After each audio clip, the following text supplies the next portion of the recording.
There he is. What's going on, man? Oh, There he is. nothing much, man. Sitting here No, chatting with you like we normally do. you know, I've been waiting all week, man. Waiting all week to just get myself, organized and see if I could stand corrected. I'm ready to get corrected. Let's get corrected. Let's do it. I was thinking earlier today about how nice it was to grow up in Colorado.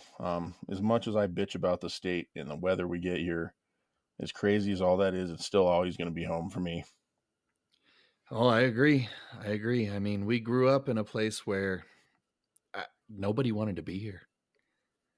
You know, like we were a place that nobody came to, nobody vacationed to. I mean, I know people come to vacation and ski a little bit, but it seems like everyone's coming here for everything because of the weather, because of how perfect it really is. Because we don't get many freezing days here. No, and realistically, like if you're an outdoorsy person, you get like 360 days of sunshine here. That's what they say. 300 days of sunshine. That's what we're known for.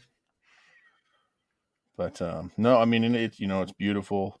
But I agree with you. I think it used to be a really well kept secret.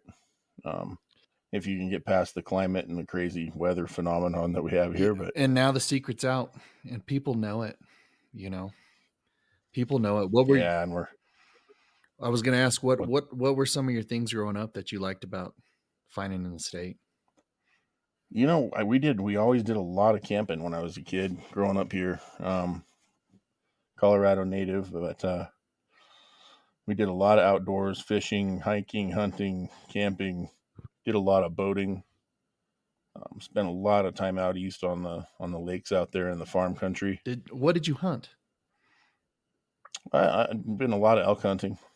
I've hunted elk, antelope, deer, rabbit, I didn't duck, goose. I didn't know that about you. You never talked a lot about big game hunts. Really, Yeah, I don't do it much anymore. I know. That's I probably why I don't know about it.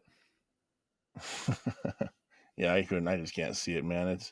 The way I look at it. I don't need to do a bunch of work to go winter camping because that's what I really like about it. Yeah, but you know what? We go in the fall, in September, muzzleload, black powder, and it's perfect. Really, I mean, we still go up 10,000 feet in elevation, and the nights get a little bit chilly. I mean, it's still 35, maybe 32 sometimes at night, you know. Oh, see, that's not terrible. I could do that, Yeah, and that's 10,000 feet in the air, dude. right? The last time I went, we went. I think it was third season, and it was, oh man, we went up by Lake George, and there was like 3 feet of snow on the ground, and it was miserable cold. Yeah, that's when we used to go, was third season. For deer and elk, is that when? Yeah, for elk. I mean, that was always holiday week or Halloween weekend growing up. I don't know if it was the same for you And no, guys. well, Pretty it was in January when I went, January. so maybe it was later than that, but You must have got some special license to be going in January. well, it was Yeah, cold. we used to go. It was always usually around Halloween, third season, deer and elk. And dude, it was cold then, and we first got into four wheelers then, Hmm. and we stopped going third season because of the cold, because we had nowhere to stay at the time. We didn't have campers. We knew somebody who had a little piece of land, and they let us stay because they had places to stay that we could rent out and stay warm at night. But Oh, where nice. we got to stay was where we could ride out on our four wheelers. So we'd get up before sun and we'd go out in November, end of October. And back then, as a kid, it was freezing. It was freezing. And I remember I was layered up. I'd layer up and I had gloves on.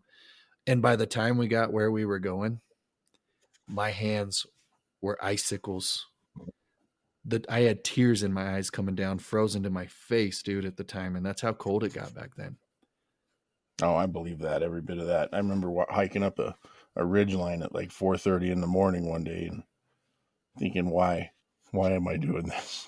Did you go with your dad? But went with my dad a couple times, and we were never really successful. But went with some good friends and my cousin quite a few times.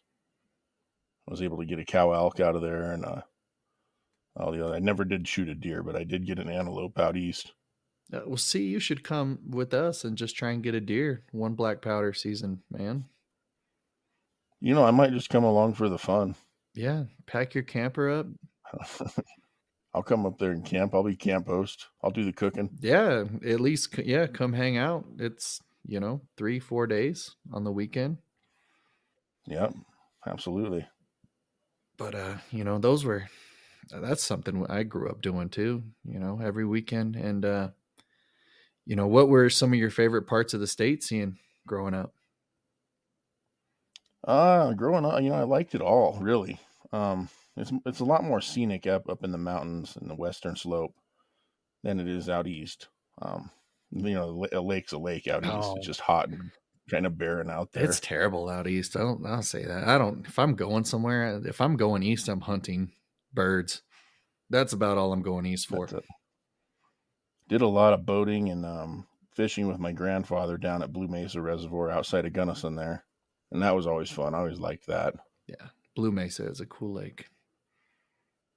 Durango is beautiful down in that area. Cortez is different. Cortez is kind of like deserty, but it's its own beauty in itself. Yeah, did you ever go check out the Four Corners? I did. There's not really much around there. I've never been. I We wanted to, but I was like, I don't know. I mean, you look on a map and the Four Corners don't even align on the landmark from what you see on the map. no, So if you ever look at no, dude. satellite, it's like off. hmm So when we camped in Cortez, which is closer to the Colorado Utah border, but still quite a ways away. And I insisted to my wife and our friend Kelly, I said, if we're out here, I am going to go see Monument Valley in Utah.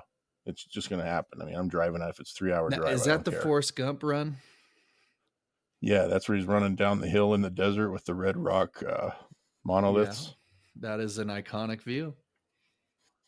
I'll tell you what, man, if you ever, photos don't do it justice. It is spectacularly beautiful. The color red that those rocks are is just unbelievable. I didn't know we were talking about Utah though, dude. I thought we were talking about Colorado. It's all in one. But yeah, any long story short, we took a drive out there and went to the Four Corners area and out through Utah and New Mexico and came back. It ended up being about a 6 hour round trip. Yeah, that's something I want to get into. That southwest corner of the state, honestly, I think is the best part of the state. That's the best kept secret, honestly. I don't think you've made the run from like Durango to Uray, have you? I have never done that. I want to though on that $1 million Oh my highway. gosh. You know what? It is, you talk about views and beauty, like that place in Utah. What is it called? What were you calling that? The Mesa Monument Valley. Monument Valley. Okay, so on the $1 million highway, whether you take it out of Uray or whether you take it out of Durango, you get up like 12,000 feet in the air around Timberline. And then it's just 2-lane road, one way each way, right? And so there's these hmm hairpin turns. I mean, they're tight. I mean, really tight. And there's times where you get, and there's no guardrail and it's straight down. So, I mean, Mm. the shoulder of the road is like the train station on Yellowstone. Oh damn! Yeah, you'll end up I don't know if I'll be pulling my camper up that at one. semis do it, man, and that's the semis do it. I passed 2 semis doing this thing. Are they on drugs? I wouldn't do it. I mean, Some you Valium you got to or be. something like that? I mean, you got to be about hung, somewhere maybe bigger. I don't know. Sure, You know, like a PBR bull. yeah, to do it. I mean, I couldn't imagine driving that in the wintertime in just my truck. But Oh the God. views, and then when you get over like some of the last hills after you go through like Silverton, um, it's straight down into your ray. There's beautiful waterfalls, beautiful canyon, but that's like you're kind of sketched out a little bit too, just driving. Like you're like, I could really fuck this up, you know? It'd be a hell of a ride down. You'd just hope that you die of a heart attack before you hit the ground. Yeah, and that's what, but that's what you talk about. All these people that now come here because they're coming from the big cities and They got to come with cash, from California, Chicago, New York. They don't know how to drive these mountains, and so they don't know how to use their gear. So I watch them through all these passes, and they're flying, and Mm-hmm. I'm like, dude, you don't give a fuck about your brakes. Like, They never heard of hydroplaning in the rain or no, they the fly, ice. I mean, and it's crazy. And like our first snowstorms now, it is always bad because everyone's doing 70 still. And it's like, dude, yep. like, come on. This ain't Texas. This ain't California. So, my buddy, I we went to Cripple Creek one time, and his girl, um, she just moved down from into Colorado Springs to play softball. And her roommate was from Phoenix or somewhere in Arizona, someplace they don't get snow. I want to say it was Phoenix. And they were going to Cripple Creek. They invited me to go to Cripple Creek, and so we're driving in, and her roommate is driving, the one from Arizona, and it's starting to snow. And I think it's like January. It's starting to snow. The roads are wet, and this chick is flying up this hill, and the roads are wet, and I'm here in the back seat, like, I really wish I was driving right now. Like, she's taking some of these corners like too fast, and I'm like trying to be polite and not say anything. But I know it's wet, so I know it's like we're okay right now. Like, it's been warm, the roads are wet, sun's still out, but it's starting to snow.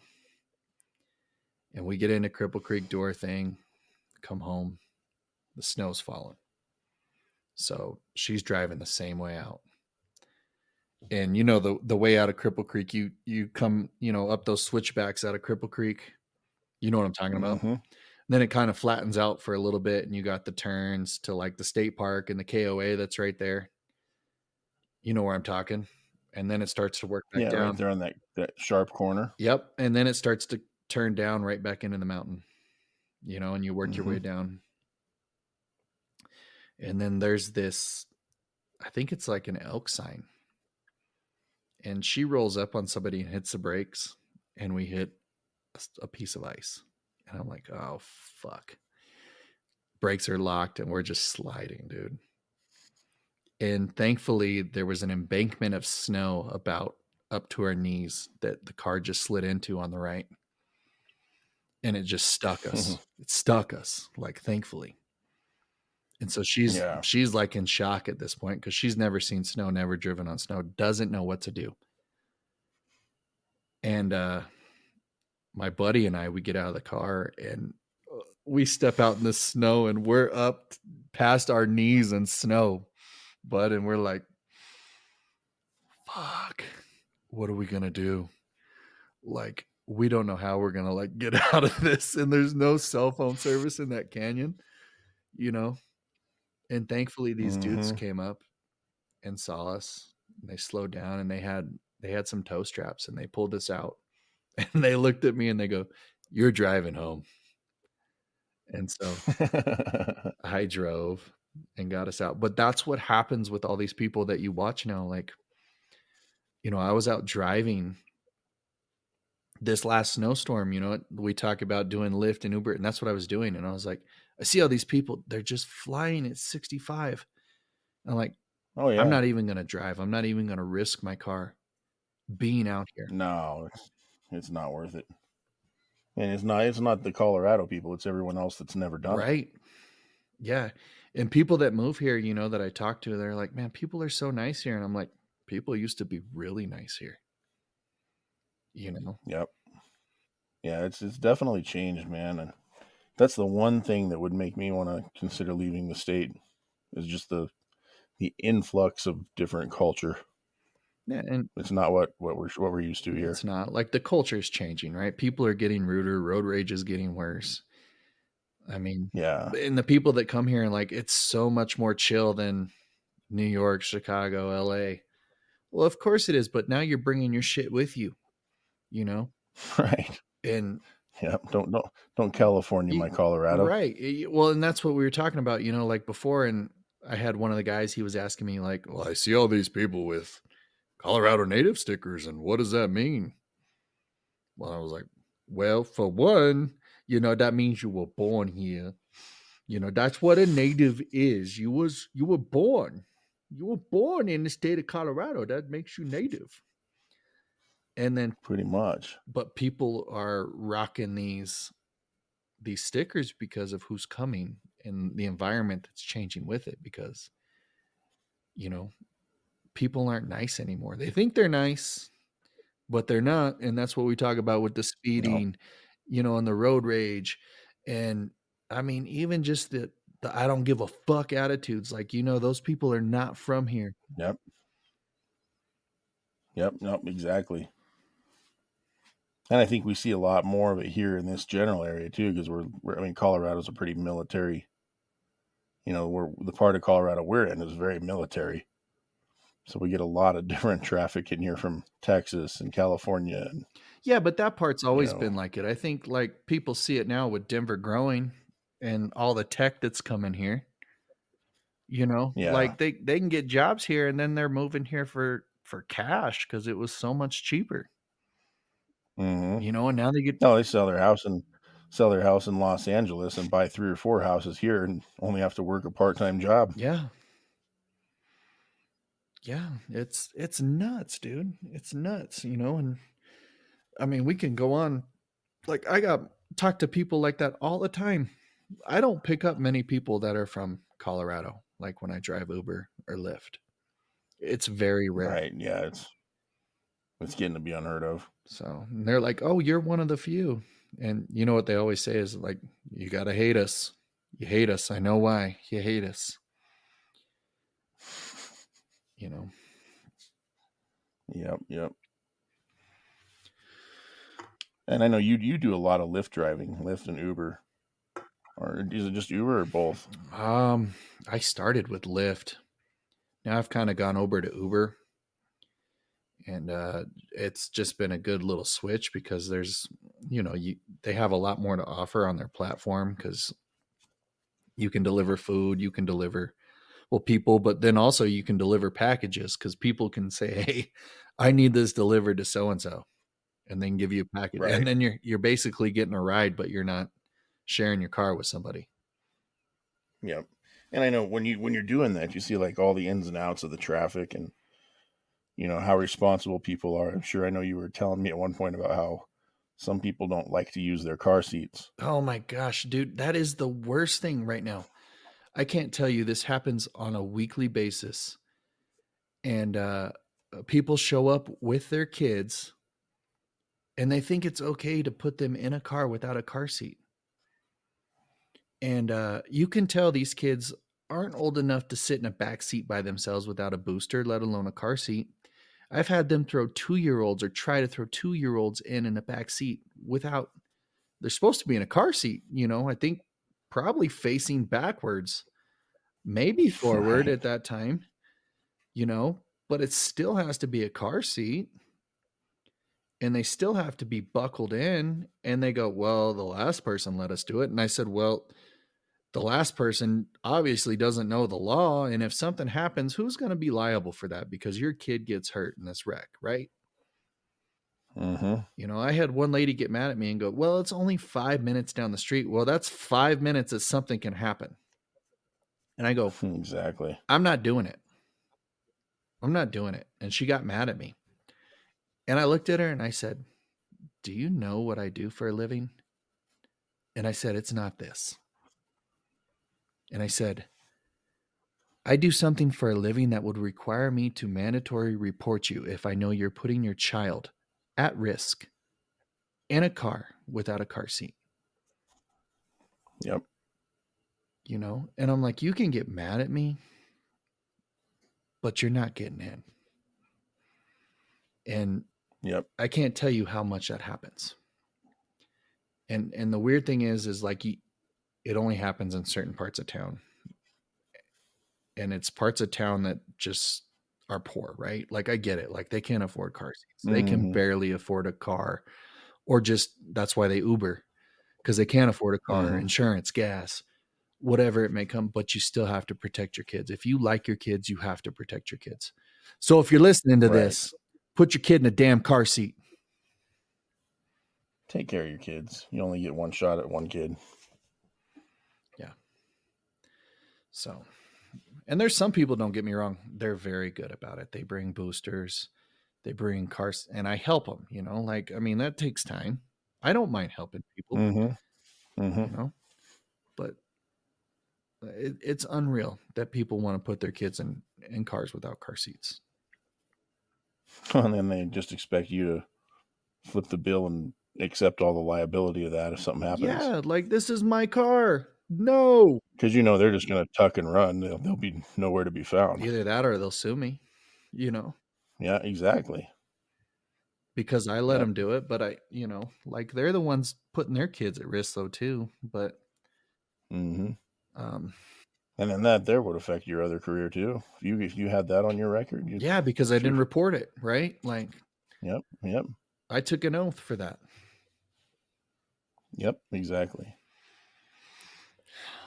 But, yeah, and it's you see more and more. It's just like I don't know. It's people aren't as caring as they used to be. Everybody's in a hurry, and it's just I think it's just the change with the times. Yeah, but that's also, I think, like that rush society that probably comes from those big cities, the big cities. I mean, Denver's big, but it's not a big city, not a big Right. city, you know. Right. People always come here and they're like, this place is so much chiller than Chicago or New York. The vibes here are better. I mean, yeah, it's slower paced, but over there they got to be faster paced.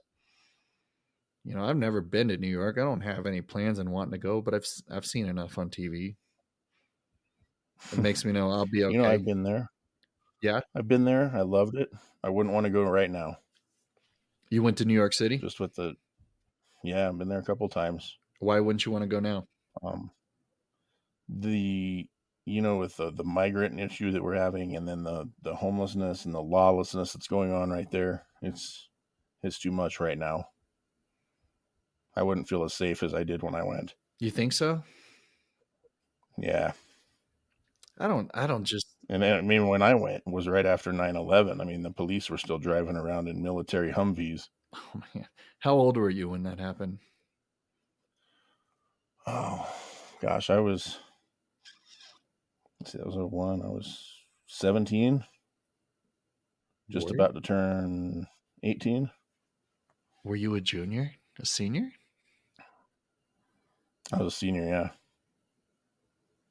I thought I could have swore I was in seventh grade because I think when I was a freshman, you just graduated when I became a freshman. Yeah, I don't know. I just remember being in God, I was in computer resources class with the old we discussed this from our 90s episode, the old Apple iMacs, and learning how to use some Microsoft Word. Oh my god! But all the TVs in the school popped on, remotely, and they were just showing it, and nobody knew what the hell was going on. No, I didn't. I didn't get it. I didn't even know what a terrorist attack was back then. I'm like, what the hell is a terrorist attack? Right? I just remember like that night. I used to work at Pinello Elementary as a sweeper at night when I was driving, and I left work that night to go home, and it was 7:30, 8 o'clock. And driving home, there was not a single car on the road. Really? It was just dead. It was so eerie and You weird. had that old Ford Ranger? My Ford Ranger, my old Blue Ranger, Still running. went some places. Went some places in that truck that Ford Rangers were not meant to go, but it got That's there. what that TikTok's all about, dude. That Ford Ranger. It was tough, man. It was built Ford tough for real. Yeah, see, you should have stayed brand loyal, dude. I don't know, man. I've been pretty happy with my GMC. Yeah, yeah, it's a good looking truck. I'll give you that.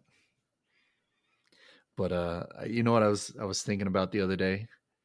Do you remember um that time we showed up on your doorstep? Oh yeah, how could I forget that one, man? That was that was that kind of ties into the whole Colorado thing Yeah, too. Growing up in Colorado, it was yeah. Because I was like in my senior year of college, and I went to CSU Pueblo, and the football program just got brought back. I don't know if it was that year or the year before. And you remember Joe, our buddy Joe? He went with me. I coaxed him into going with us, and we drove down there. And we get there, and where you pull into park, it's a dirt road. And the guy goes, "All right, you got to pay to park." And Joe looks at him and he goes, "Hey, we just want to buy tickets. Can we park over here? You know, we just buy tickets. We're going to get out. We're going to leave." He's like, "Yeah, that's fine. No problem." And so we pull into this parking spot in front of the box office. And we stayed there. And we had beer and we sat there. We drank beer because we got there like 2 hours early. So we ended up pre-gaming Of right there course. in the parking lot, drinking all this beer. And a couple hours go by, we drank all the beer and we go in. And I didn't know that our football games actually sold beer. They sold Miller Lite. So we got in there, we Nice. drank more beer. And have you ever been to the CSUP football stadium? No, never. I always wanted to, but never been. So on the north side, there's this turf hill. It's kind of like, you ever been to Fiddler's? Yeah. So Fiddler's has that grass hill in the back that you can watch a concert from. It's Mm-hmm. kind of like that, but it's turf. And we're sitting there and we're drinking beer on this grass, and it's just us because I mean the stands are packed anyways, and we're cool watching it that way. Mm-hmm. And the hill is so steep, and this was back when iPhones first came out. I think he had like the iPhone 3G or something at this point. Mm-hmm. And he set his iPhone without a case on this turf hill, and it starts sliding down the hill. And his eyes went really big, and he was like, "Oh shit!" And so he starts sliding down the hill with this iPhone, and it's like a race, and they're like in a dead heat, dude. They're like this, and he's pedaling, he's trying to keep up, and this thing's going down the hill, really fast, and he's trying to catch it. And at the bottom, there's a concrete ledge, and it gets to this concrete ledge, and he hops off, and he catches it on the way down to the concrete. I kid you not. Caught it, saved his phone, because the dude wouldn't put on a case to save his ass, No. right? But how he slid down that hill, I mean, he was literally on his ass, you know, like he was swimming, Oh yeah, I can just picture this. Uh-huh. and it's a race. It's a race. And he caught it. And so then about this time the game ends, it's nighttime, and we walk out on the field like we're hot shit. Like, we're talking to the players. We're going out there saying, "Hey, good game." And we're out with the coaches, the players, whoever else is out there. And I mean, there's one of his old players out there, and he starts talking to him because, one of his old players, he coached at the high school he was coaching at, our high school, our alma mater. And we're on the way back. We're like, let's call Curtis. Let's call Curtis. And we're close at this point, right? And call him. You're like, "Hey." And you're like, what are you guys doing? We're like, "Well, we just left the football game. We're telling you all this." And at this point, we're pulling in your driveway, and we're like, "What are you doing?" And we're out, and we're Well, before you get into all that, let's touch on that drive over here first. Let's let's talk about that because I've heard this story before. I was wanting to leave that part out. Uh You got to have it in there. okay. It's not the Well, same. Joe drove back, and I said, "Hey, well, you probably shouldn't have been driving. I'll just throw it out there, but there's an old dirt road that heads north. That's not on the interstate. It's desolate. Nobody's out there.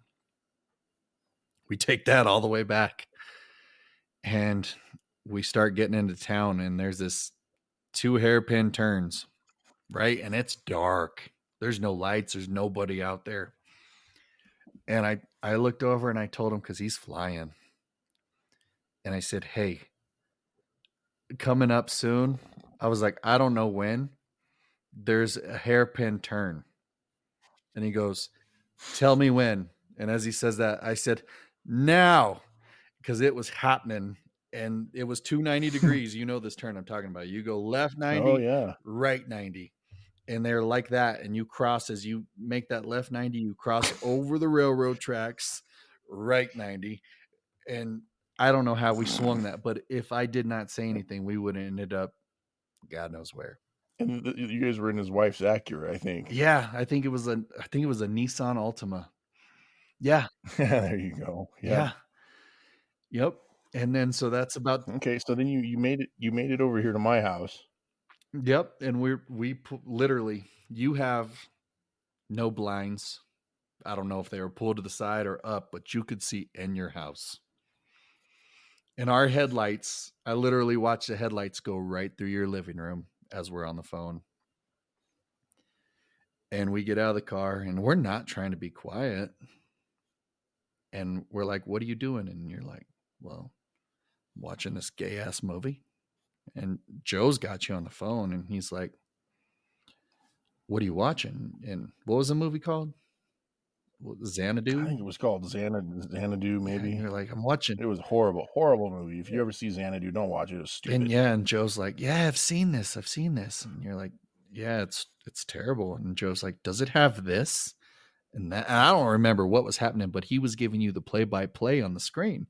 And you were like, "Yeah, it does have that. How did you know?" And he was like, "Does it have this?" And you're like, "It does." And I'm in the background. I am laughing my ass off. I cannot stop. And I'm just reading you the play by play. And all of a sudden you're like, "Man, hey, I'm getting this weird feedback." Because you can hear us talking in the background. And so you hear this Oh, I was echo. hearing everything twice because of the delay. I'm hearing it through the window, and then I'm hearing it through my phone. And you're like, I got to hang on a second. I got to step outside. Like I'm getting terrible service. And you open the door and you got no idea. These two freaking drunk goons rolling around in Yeah. my And front you come yard. out front and your eyes, I'd never seen your eyes get so big. And you were like, "Holy shit. These two motherfuckers were literally on my front porch talking to me." And And, Joe's literally on the ground oh, laughing. And I said, Joe, you look like you need a beer. Yeah, I do. He said it just like it. Yeah, I do. He was feeling no pain. no pain. And this was a Thursday I night, had to, right? This was a I had work to, I night. had to work yeah, dude, I had to work a softball tournament at 5:30 in the morning the next day. These two fools are out here. Well, I couldn't. I had to invite them in to have a beer. Hey, I was in college, dude. I was living the college life. It was good times. Good times. Anyway, I'll never forget that one. Never. Mm, that was a good one, dude. That's probably one of the best stories I got on you. There's a few. There's a few I've I got. mean, the lawnmower one was good, but we already shared that one. Yeah, that one we'll have to get when we get these all out in the air and finish. People will like that one too. Yeah, two drunken fools. I was thinking that whole time that he's going giving me the play by play, and I'm going now. I'm watching this on Netflix. So for him to be watching the same thing, he had to started this at the same exact time that I have. What are the odds of that happening? So I started to have an inkling that I was being had. Oh, you got. Never never live it down. That's for Yeah. sure. Yeah. That was a good one. That was a good one, dude. Yeah, I mean, did well, and I told you the story when we went to Vegas, right? Did I ever tell you that story? That's another. Yeah, that's a great story too. Gosh. I mean, is that one we start on right now? We could end on it. I think that's a good ending point story. Gosh. So Joe and this is another story, another driving story. And his mom has this old RV. I think you saw this RV more than I ever did. Yeah, This this was it was an old beater. yeah, this was my first experience with this RV. And he calls me up and it's like June or July and he goes, "Hey, you want to go to Vegas?" And I was like, "Yeah, when are we going?" And he was like, "Well, my mom's selling this RV." I said, "Cool. I knew nothing about this thing, dude. I said, yeah, let's drive it out. Sounds like a good time. So he brings it over and comes, picks me up, and we get on our way. I didn't know how bad a shape this thing was in. Like, I should have flew, knowing what I know now. And, from Colorado Springs, you go up I-25 to I-70 and you head into Vegas, right? I-80 into Vegas. And we make it to I-70 doing about 55. That's about as fast as this thing went. It was like a old 70 something Ford RV. And we start climbing these passes. When you're going up these passes on I-70, this thing will only do like 20, 25. I kid you not. Like, it won't go. And I can only imagine the fingers we were getting going by because we were creeping. And as we're going by and climbing, this thing goes, and I'm like, dude, are we getting shot at? Like, what is this? Because you're in the canyons of the mountains and this thing just blows up. And I mean, it's echoing. Is it Yeah, backfiring? it's backfiring. So, I mean, it is loud. It is loud. And it's just, I'm like, are we going to make it? He's like, yeah, we're fine. We're fine. And we cruise on in and we get into Grand Junction. It took about 8 hours to get to Grand Junction, and that's a 5 hour ride. Right. And we stop and we got lunch. He's like, you're driving. And I'm like, what? I'm driving? He's like, yeah, I drove this far. It's your turn. I said, okay, I'll drive this sumbitch. So I get in, and have you ever made that drive? I've never driven there, So no. when you get out of Grand Junction, this is when the desert starts hitting in, right? Like it gets hot in Junction. Junction's like 100-degree town in the summer. But you start crossing into Utah and you're full on desert. There's this town called Green River. And we're like 10 miles out of Green River and it's hot, dude. There's no air conditioning in this thing. Like the worst possible heat ever. And I'm drenched. I am drenched in sweat. The seats are soaking. Like this is how hot it is. And he's in the back trying to fire up the generator to get the AC to work, because the only way to get AC in that some bitch is you fire the generator up and you get the AC from the Oh ceiling. yeah, from the roof. Yes. And he can't get it to start. And he's back there. And I look back and I said, hey, son, we're done, son. We're done. And he looks at me and he goes, what do you mean we're done? And he's walking over and I said, look. And I'm pressing the gas pedal and I'm like, it's not going. And so I start coasting up this on ramp. And he's like, flip the tank. And so on the old Fords, they had the two tanks. I don't know if you remember that. A fuel selector. Yeah, so I flipped it, and this thing fucking fired back up. I was like, "All right, we're good," And I think the one fuel pump vapor locked because it was so hot. I mean, it was over 100, 105, 110 out there. And we get into Green River, and we're like, because you see the sign. Last sign is 120 miles or something. No services. Right. And we're looking and we're on the small tank. So we flipped to the small tank because the big tank's not working.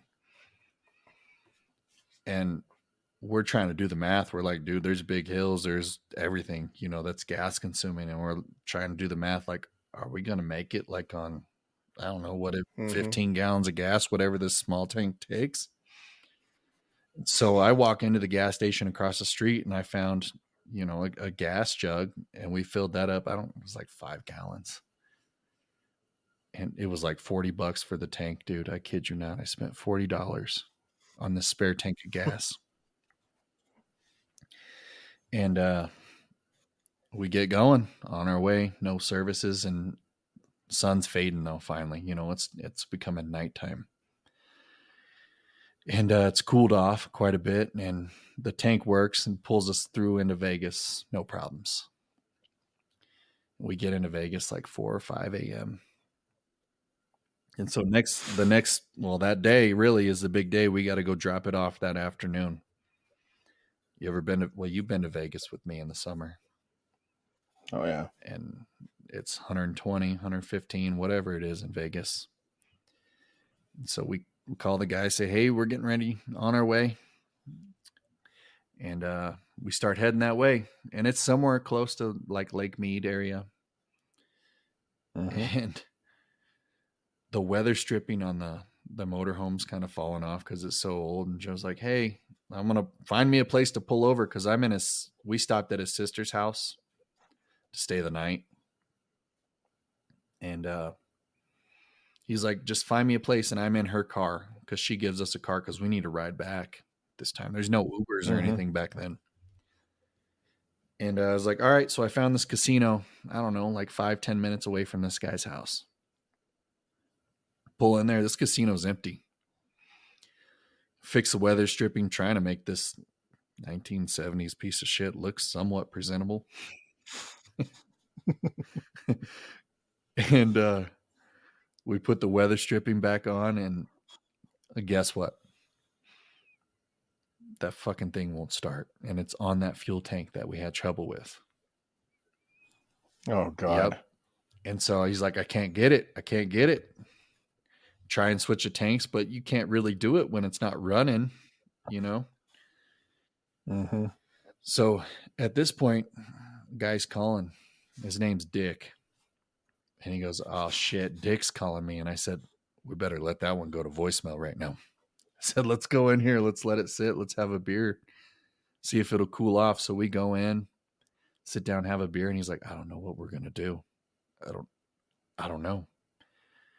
And I said, all right, well, let's just drink this, and see if we can go back out, get it going. Sure enough, got it fired up. Calls Dick back like, hey, we're 5 minutes out. So I lead the way, and I'm in this Forerunner that his sister's got. And we're pulling in to this neighborhood. And I parked, and he was a little bit behind me, and he's flipping around. And all you hear is, Oh God. and I'm like, this is a great selling point right here. And he parks, and I'm walking over, and the guy's name's Dick. He's an old man. He's got to be in his 60s. Dick comes out, and he's got another guy with him. His name's Elliot, and he's super young. Not his son. Not his son.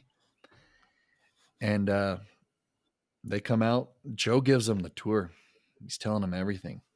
Where the AC is. There's the generator. Here's the lights. Here's the bed. Shows them everything. This guy should have been a used car salesman, because if I knew what I was getting, I would not have bought it. But he sold this to him like on point, on the spot. Guys didn't even ask to start it, didn't ask to start the generator, didn't ask to start the RV. Just was like, all right, you guys drove it 1,200 miles. Let's go in. Let's talk business. We go in. We go in. Dick leads the way. It's me, Joe, and Joe in the middle. And Elliot's behind us. And Elliot shuts the door and he locks it. And he locked the deadbolt. And I looked at Joe. Joe looks at me, and I'm like, that's It's a little yeah, sketchy. that's a little weird. And so Joe sits at the table. I'm like, dude, I'm going to stand. And they talk business. Dick writes him a check. And I was standing by the door. I said, I'm giving him the nod, like, let's get the fuck out of here. Let's go. Let's get the fuck out of here. We get out that door. We look at each other. We're like, who's driving?